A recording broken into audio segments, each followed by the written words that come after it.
Now let's talk about horizontal zooming. This is going to be zooming temporally on the audio file. So one of my favorite ways to zoom is actually using the overview. You'll notice that when you move your pointer into the overview, it turns into a little magnifying glass with a range select icon.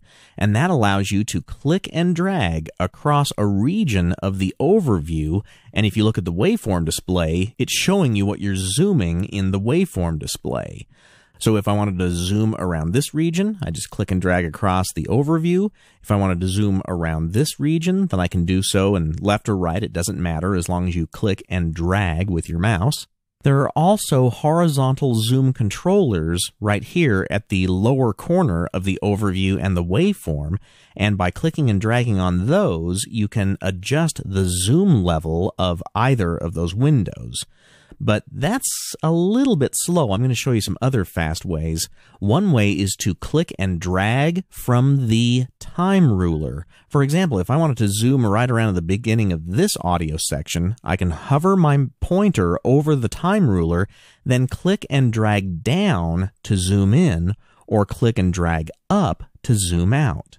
Now, if I wanted to just simply zoom the display, I could hold down the Control or Command key and use my mouse wheel to zoom in and zoom out, depending on whether you roll the wheel up or down.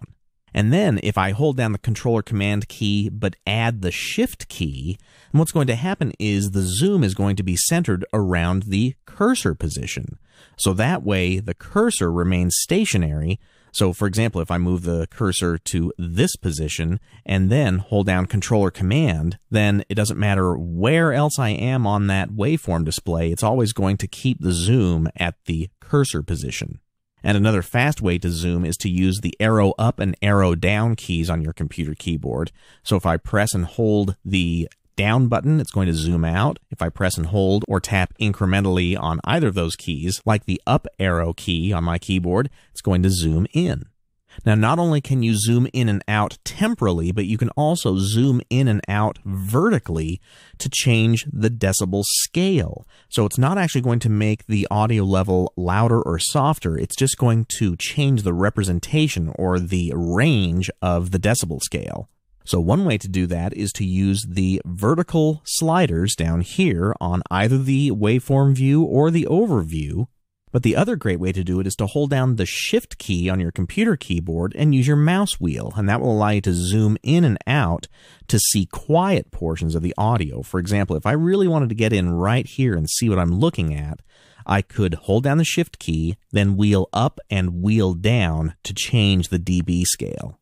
And conversely, if I hold down the Shift key and use my arrow up and down, it's going to change the zoom level of the dB scale.